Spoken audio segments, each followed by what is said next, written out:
दुर्गा सप्तशती पाठ 5वां अध्याय। शुंभ का देवी के पास दूत भेजना। महर्षि मेधा ने कहा, पूर्व काल में शुंभ निशुंभ नामक असुरों ने अपने बल के मद में इंद्र का राज्य और यज्ञों के भाग छीन लिए।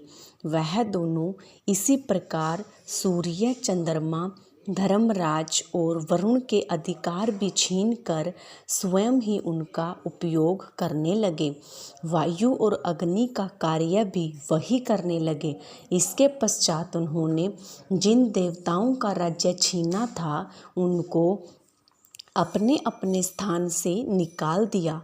इस तरह से अधिकार छीने हुए तथा दैत्यों द्वारा निकाले हुए देवता अपराजिता देवी का स्मरण करने लगे। देवताओं को याद था कि देवी ने हमको वर दिया था कि मैं तुम्हारी संपूर्ण विपत्तियों को नष्ट करके रक्षा करूंगी। ऐसा विचार कर सब देवता हिमालय पर गए और भगवती विष्णु माया की स्तुति करने लगे। देवताओं ने कहा, देवी को नमस्कार है, शिवा को नमस्कार है, प्रकृति और भद्रा को नमस्कार है। हम लोग रौद्रा, नित्या और गौरी को नमस्कार करते हैं। शरणागतों का कल्याण करने वाली वृद्धि और सिद्धि रूपा देवी को हम बारंबार नमस्कार करते हैं। सुरों और असुरों की शक्ति, राजाओं की लक्ष्मी तथा शिवपति स्वरूपा जगदम्बा को नमस्कार है। दुर्गा को, दुर्ग स्थलों को तोड़ने वाली दुर्गपारा को, सबकी सारभूता, सर्वकारिणी, ख्याति, कृष्णा और धूम्रा देवी को नमस्कार है। अत्यंत सौम्य तथा अत्यंत रौद्र रूपा को हम नमस्कार करते हैं। उन्हें हमारा बारंबार प्रणाम है। जगत की आधारभूता कृता देवी को हम बारंबार नमस्कार करते हैं। जिस देवी को प्राणी मात्र विष्णु माया कहते हैं उसको नमस्कार है, नमस्कार है, नमस्कार है। जो देवी संपूर्ण प्राणियों में चेतना कहलाती है उसको नमस्कार है, नमस्कार है, नमस्कार है। जो देवी संपूर्ण प्राणियों में बुद्धि रूप से स्थित है उसको नमस्कार है, उसको नमस्कार है, उसको नमस्कार है। जो देवी सब प्राणियों में निद्रा रूप में विराजमान है उसको नमस्कार है, नमस्कार है, नमस्कार है। जो देवी संपूर्ण प्राणियों में क्षुधा रूप से विराजमान है और जो देवी संपूर्ण प्राणियों में छाया रूप से स्थित है उसको नमस्कार है, उसको नमस्कार है, उसको नमस्कार है। जो देवी सब प्राणियों में शक्ति रूप से स्थित है और जो देवी संपूर्ण प्राणियों में तृष्णा रूप से स्थित है उसको नमस्कार है, नमस्कार है, नमस्कार है। जो देवी सब प्राणियों में शांति रूप से स्थित है उसको नमस्कार है, नमस्कार है, नमस्कार है। जो देवी सब प्राणियों में जाति रूप से स्थित है उसको नमस्कार है। जो देवी सब प्राणियों में लज्जा रूप से स्थित है उसको नमस्कार है, नमस्कार है, नमस्कार है। जो देवी सब प्राणियों में शांति रूप से स्थित है और जो देवी संपूर्ण प्राणियों में श्रद्धा रूप से स्थित है उसको नमस्कार है, नमस्कार है, नमस्कार है। जो देवी संपूर्ण प्राणियों में कांति रूप से स्थित है, जो देवी सब प्राणियों में लक्ष्मी रूप से स्थित है और जो देवी संपूर्ण प्राणियों में वृत्ति रूप में स्थित है उसको नमस्कार है, उसको नमस्कार है, उसको नमस्कार है। जो देवी सब प्राणियों में समृद्धि रूप से विराजमान है उसको नमस्कार है, नमस्कार है, नमस्कार है। जो देवी सब प्राणियों में दया रूप से स्थित है उसको नमस्कार है, उसको नमस्कार है, उसको नमस्कार है। जो देवी सब प्राणियों में तुष्टि रूप से स्थित है उसको नमस्कार है, उसको नमस्कार है, उसको नमस्कार है। जो देवी संपूर्ण प्राणियों में मातृ रूप से स्थित है उसको नमस्कार है, उसको नमस्कार है, उसको नमस्कार है, उसको नमस्कार है। जो देवी संपूर्ण प्राणियों में भ्रांति रूप में स्थित है उसको नमस्कार है, उसको नमस्कार है, उसको नमस्कार है।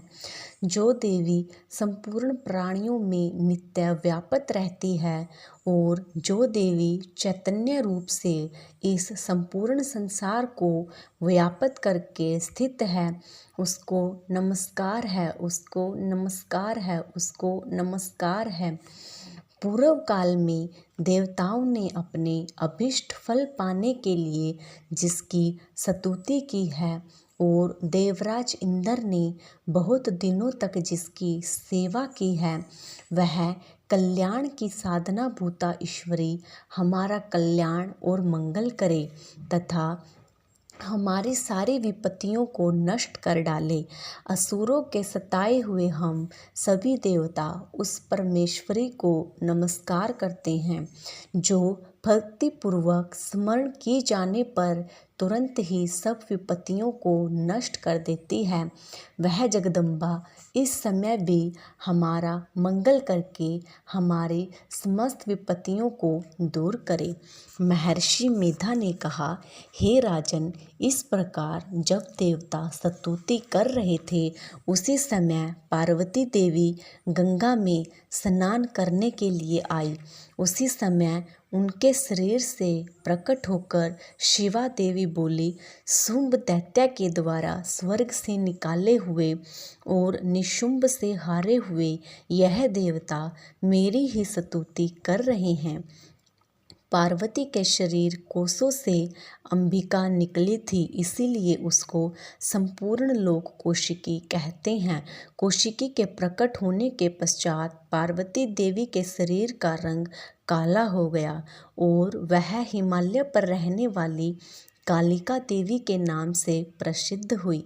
तदंतर शुभ और निशुंभ के दूत चंड और मुंड वहाँ आए।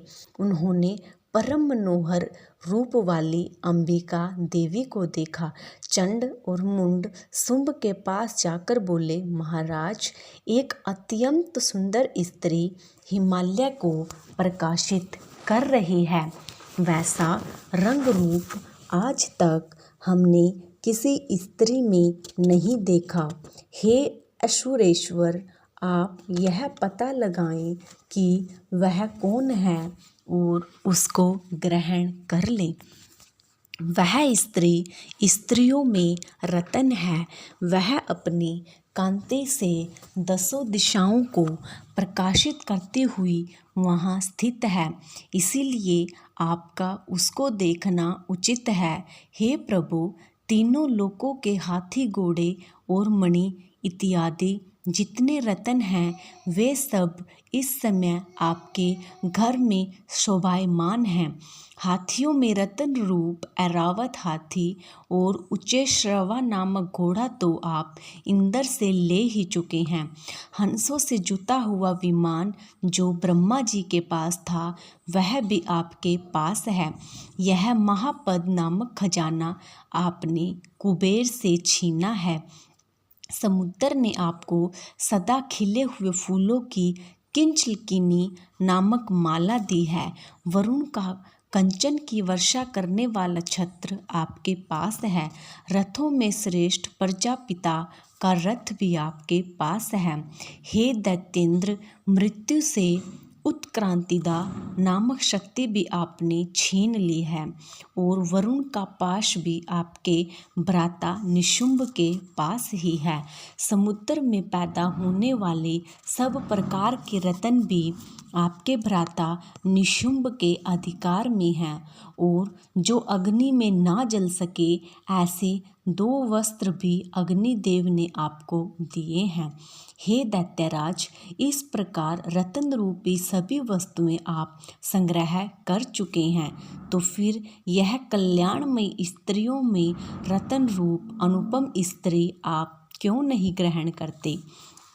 चंडमुंड के ये वचन सुनकर शुंभ ने विचारा कि सुग्रीव को अपना दूत बनाकर देवी के पास भेजा जाए। सुग्रीव को उसने सब कुछ समझा दिया और कहा, वहाँ जाकर तुम उसको अच्छी तरह से समझाना और ऐसा उपाय करना जिससे वह प्रसन्न होकर तुरंत मेरे पास चली आए।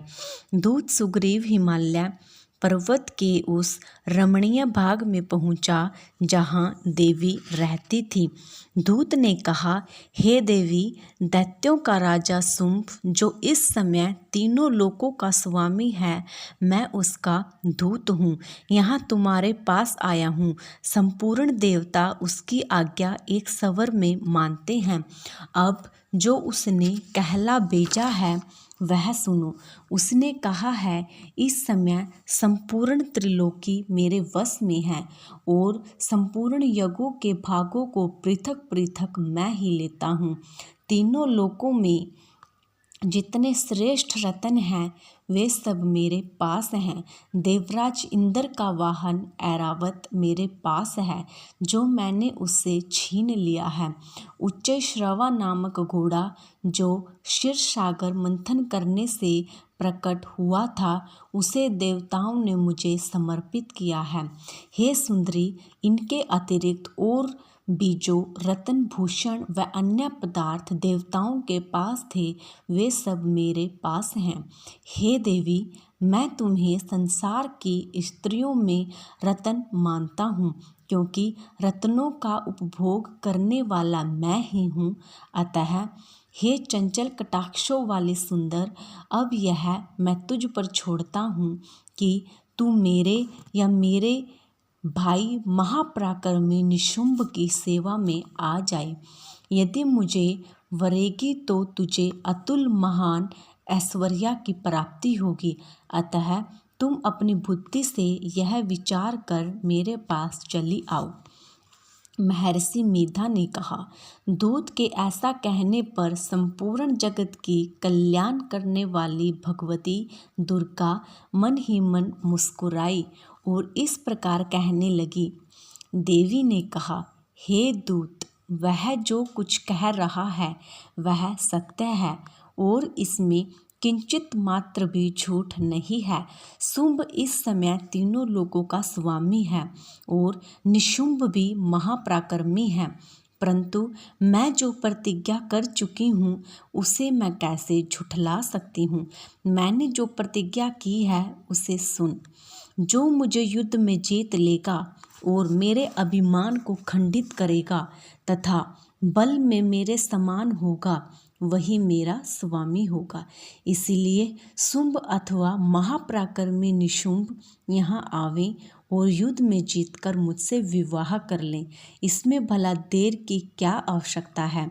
दूत ने कहा, हे देवी, तुम अभिमान में भरी हुई हो, मेरे सामने तुम ऐसी बात ना करो। इस त्रिलोकी में मुझे तो ऐसा कोई दिखाई नहीं देता जो कि शुंभ और निशुंभ के सामने ठहर सके। हे देवी, जब अन्य देवताओं में से कोई भी शुंभ व निशुंभ के सामने युद्ध में ठहर नहीं सकता, तो फिर तुम जैसी स्त्री उनके सामने रणभूमि में कैसे ठहर सकेगी। जिन शुंभ आदि असुरों के सामने इंद्र आदि देवता नहीं ठहर सके, तो फिर तुम अकेली स्त्री उनके सामने कैसे ठहर सकोगी। अतः तुम मेरा कहना मानकर उसके पास चली चलो। नहीं तो जब वह तुम्हें केस पकड़कर घसीटते हुए ले जाएंगे तो तुम्हारा गौरव नष्ट हो जाएगा। इसलिए मेरी बात मान लो। देवी ने कहा, जो कुछ तुमने कहा ठीक है। शुंभ और निशुंभ बड़े बलवान हैं, लेकिन मैं क्या कर सकती हूँ, क्योंकि मैं बिना विचारे प्रतिज्ञा कर चुकी हूँ। इसीलिए तुम जाओ और मैंने जो कुछ कहा है वह सब आदरपूर्वक सुरेंद्र से कह दो। इसके पश्चात वह जो उचित समझे करे। 5वां अध्याय समाप्त। 6ठा अध्याय धूम्रलोचन का वध। महर्षि मेधा ने कहा, देवी की बात सुनकर क्रोध में भरा हुआ दूत वहां से असुरेंद्र के पास पहुंचा और सारा वृतांत शुंभ को कह सुनाया। दूत की बात सुनकर असुरेंद्र के क्रोध का पारावार न रहा और उसने अपने सेनापति धूम्रलोचन से कहा, धूम्रलोचन, तुम अपनी सेना सहित शीघ्र वहां जाओ और दुष्टा के केसों को पकड़कर घसीटते हुए यहाँ ले आओ। यदि उसकी रक्षा के लिए कोई दूसरा खड़ा हो, चाहे वह देवता, यक्ष अथवा गंधर्व ही क्यों ना हो, उसको तुम अवश्य मार डालना। शुंभ के इस प्रकार आज्ञा देने पर धूम्रलोचन 60,000 राक्षसों की सेना लेकर वहां पहुंचा और देवी को ललकार कर कहने लगा, अरे तू अभी शुंभ और निशुंभ के पास चल। यदि तू स्वयं मेरे साथ न चलेगी तो मैं तेरे केसों को पकड़ घसीटता हुआ तुझे ले जाऊंगा। देवी बोले, सुरेंद्र का भेजा हुआ तेरे जैसा बलवान यदि बलपूर्वक मुझे ले जाएगा तो ऐसी दशा में मैं तुम्हारा कर ही क्या सकती हूँ। महर्षि मेधा ने कहा। यह सुनकर धूम्रलोचन देवी की ओर लपका, किंतु देवी ने अपनी हुंकार से ही उसे भस्म कर डाला। यह देखकर असुर सेना क्रुद्ध होकर देवी की ओर बढ़ी। उसी समय अंबिका ने उन पर तीखे बाणों, शक्तियों तथा फर्शों की वर्षा आरंभ कर दी। इतने में देवी का वाहन भी अपनी ग्रीवा के भालों को झटकता हुआ और बड़ा भारी शब्द करता हुआ असुर सेना में कूद पड़ा। उसने कई असुर अपने पंजों से, कई अपने जबड़ों से और कई को धरती पर पटक कर अपनी धाड़ों से घायल करके मार डाला। उसने कई असुरों के पेट अपने नखों से फाड़ डाले और कई असुरों को तो केवल थप्पड़ मारकर सिर धड़ से अलग कर दिया।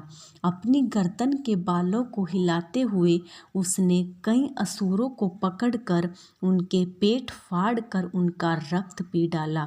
इस प्रकार देवी के उस महाबलवान सिंह ने क्षण भर में असुर सेना को समाप्त कर दिया।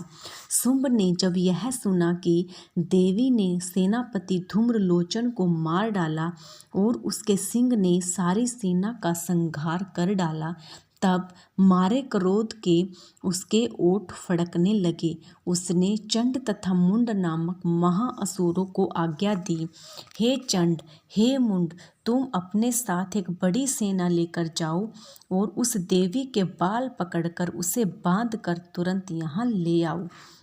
यदि उसको यहाँ लाने में किसी प्रकार की बाधा हो तो अपनी सेना सहित उसे लड़ते हुए उसको मार डालो। जब वह दुष्टा और उसका सिंह मर जावें तब उनके शवों को बांध कर यहाँ ले आना। 6वां अध्याय समाप्त। 7वां अध्याय चंड और मुंड का वध। महर्षि मेधा ने कहा, दैत्यराज की आज्ञा पाकर चंड और मुंड चतुरंगिनी सेना साथ लेकर हथियार उठाए हुए देवी से लड़ने के लिए चल दिए। हिमालय पर्वत पर पहुंचकर उन्होंने मुस्कुराती हुई देवी जी को सिंह पर बैठी हुई देखा। जब असुर सेना उनको पकड़ने के लिए तलवारें लेकर उनकी ओर बढ़ी तब अंबिका को उन पर क्रोध आया।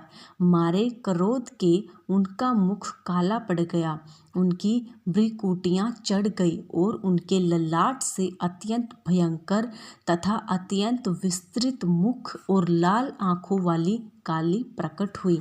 काली देवी अपने हाथों में तलवार और पास लिए हुए थी। वह विचित्र खड्ग धारण किए हुए थी तथा उन्होंने चीते के चर्म की साड़ी एवं नरमुंडों की माला पहन रखी थी।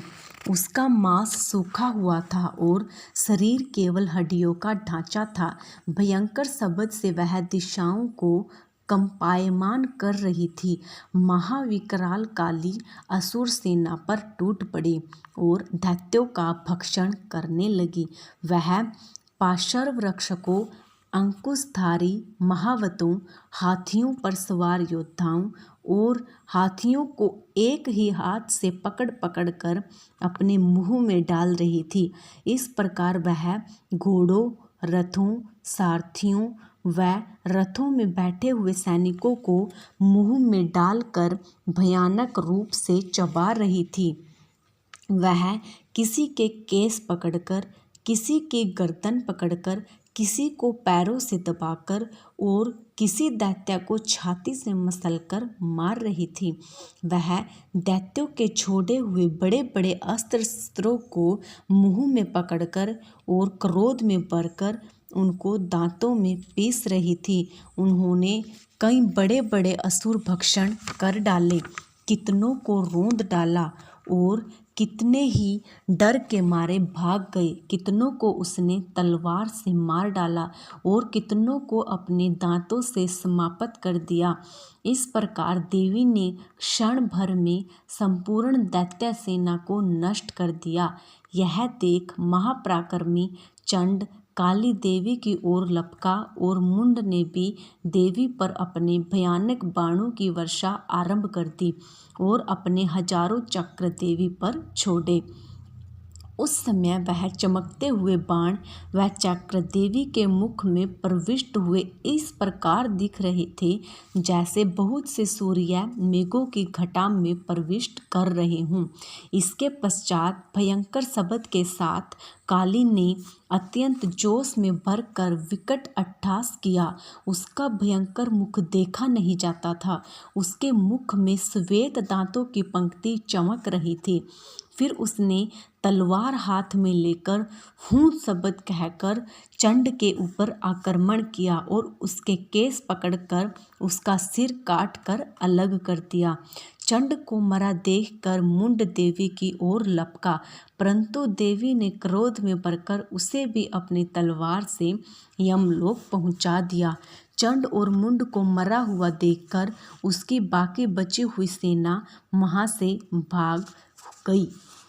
इसके पश्चात काली चंड और मुंड के कटे हुए सिरों को लेकर चंडिका के पास गई और प्रचंड अट्टहास के साथ कहने लगी, हे देवी, चंड और मुंड दो महादैत्यों को मारकर तुम्हारी भेंट कर दिया है। अब शुंभ और निशुंभ का वध तुमको स्वयं करना है। वहाँ लाए हुए चंड और मुंड के सिरों को देखकर कल्याणमयी चंडी ने काली से मधुर वाणी में कहा, हे देवी, तुम चूंकि चंड और मुंड को मेरे पास लेकर आई हो, अतः संसार में चामुंडा के नाम से तुम्हारी ख्याति होगी। सप्तम अध्याय समाप्त। आठवां अध्याय रक्त बीज का वध। महर्षि मेधा ने कहा, चंड और मुंड के मारे जाने और बहुत सी सेना के नष्ट हो जाने पर असुरों के राजा शुंभ ने क्रोध युक्त होकर अपनी संपूर्ण सेना को युद्ध के लिए तैयार होने की आज्ञा दी। उसने कहा, अब अधायुध नामक 86 असुर सेनापति अपनी सेनाओं के साथ युद्ध के लिए जाएं और कंबू नामक 84 सेनापति भी युद्ध के लिए जाएं। कोटि वीर्य नामक 50 सेनापति और धूम्रकुल नाम के 100 सेनापति प्रस्थान करें। कालक, दोहव्द, मौर्य और काल के दैत्य भी सेनाओं सहित युद्ध के लिए कूच करें। असुरों का स्वामी शुंभ इस प्रकार आज्ञा देकर स्वयं भी बहुत बड़ी सेना के साथ युद्ध के लिए चल पड़ा। उसके सेना को अपनी ओर आता देखकर चंडिका ने अपने धनुष के टंकार से पृथ्वी और आकाश के बीच का भाग गुंजा दिया। हे राजन, उसी समय देवी के सिंह ने भी दहाड़ना आरंभ कर दिया और अंबिका के घंटे के शब्दों ने उस ध्वनि को और भी बढ़ा दिया। धनुष के टंकार से शेर की दहाड़ और घंटे के शब्द से पृथ्वी और आकाश के बीच का भाग गूंज उठा। हे राजन, ऐसे भयंकर शब्दों को सुनकर राक्षसी सेना ने देवी तथा सिंह को चारों ओर से घेर लिया। उस समय दैत्यों के नाश के लिए और देवताओं के हित के लिए ब्रह्मा, शिव, कार्तिकेय, विष्णु तथा इंद्र आदि देवों की शक्तियों, जो अत्यंत पराक्रम और बल से संपन्न थी, उनके शरीरों से निकलकर चंडिका देवी के पास गई। जिस देवता का जैसा रूप था, जैसे आभूषण थे और जैसा वाहन था, वैसा ही रूप, आभूषण और वाहन लेकर उन देवताओं की शक्तियां दैत्यों से युद्ध करने के लिए आई। हंस युक्त विमान में बैठकर और रुद्राक्ष की माला तथा कमंडलू धारण करके ब्रह्मा जी की शक्ति आई। वृषभ पर सवार होकर, हाथ में त्रिशूल लेकर, महानाग के कंकण और चंद्र रेखा से भूषित होकर भगवान शंकर की शक्ति माहेश्वरी आई। मोर पर आरूढ़ होकर, हाथ में शक्ति लिए कार्तिकेय जी की शक्ति दैत्यों से युद्ध करने के लिए आई। भगवान विष्णु की शक्ति गरुड़ पर सवार होकर शंख, चक्र, शार्गदा, धनुष तथा खड्ग हाथ में लिए हुए आई। श्री हरि की शक्ति वाराही, वाराह का शरीर धारण करके आई और नरसिंह के समान शरीर धारण करके उनकी शक्ति नारसिंही भी आई। इसी प्रकार देवराज इंद्र की शक्ति इंद्री ऐरावत पर सवार होकर आई। इन देव शक्तियों से घिरी हुई चंडिका से भगवान शंकर ने कहा, मेरी प्रसन्नता के लिए तुम शीघ्र ही इन असुरों को मारो। उसी समय देवी के शरीर में से अत्यंत उग्र रूप वाली और सैकड़ों गिद्धड़ियों के समान आवाज करने वाली चंडिका शक्ति प्रकट हुई।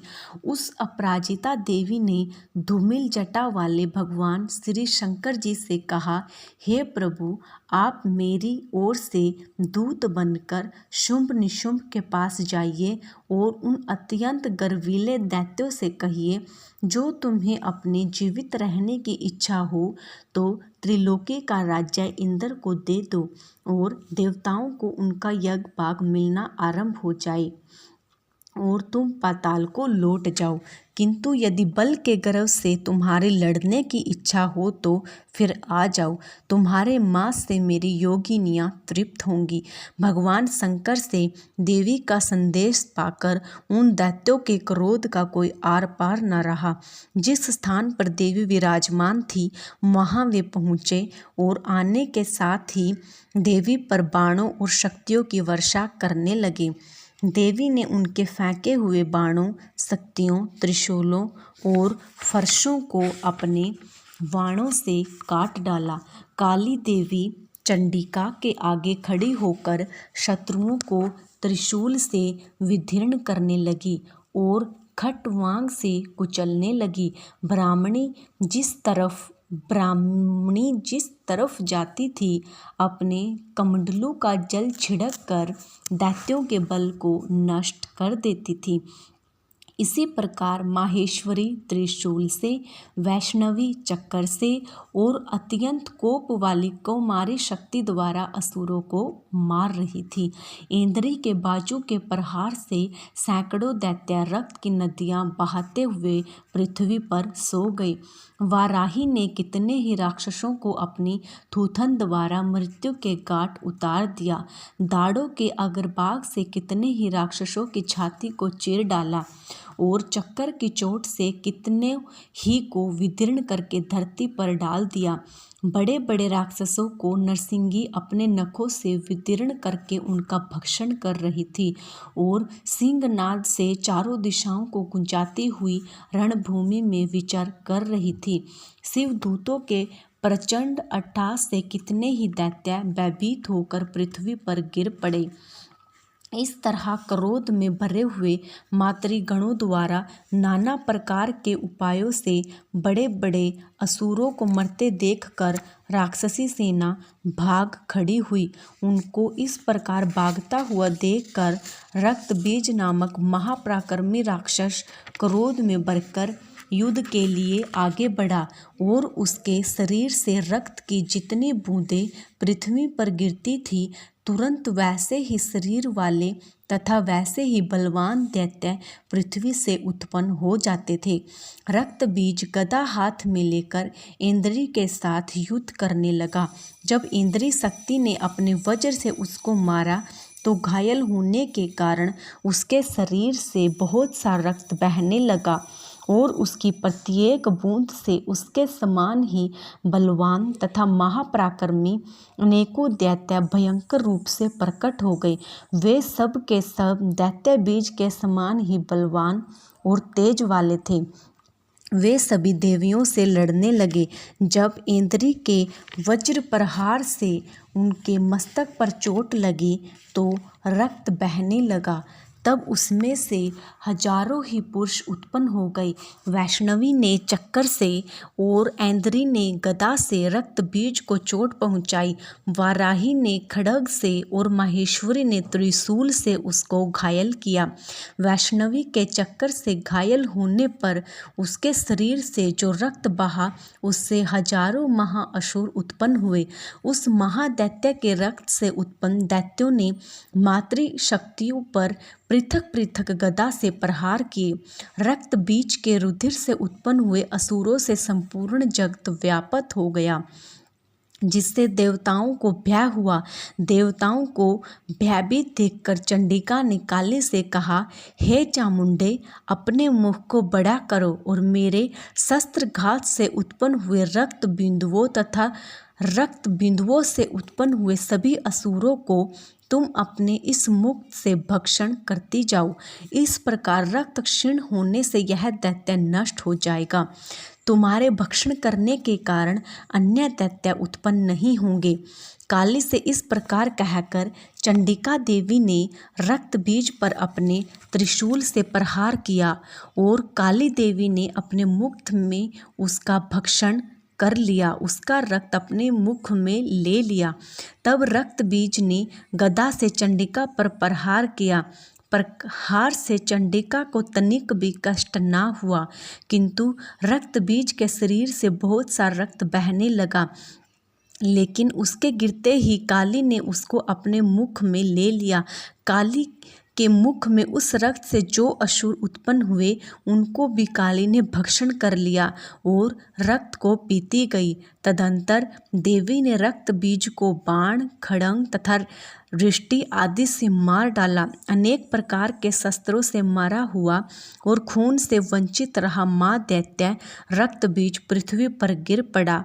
हे राजन, उसके गिरने से देवता अत्यंत प्रसन्न हुए और माताएं उन असुरों का रक्त पीने के पश्चात उद्यत होकर नृत्य करने लगी। अष्टम अध्याय समाप्त। जय हो माता रानी की।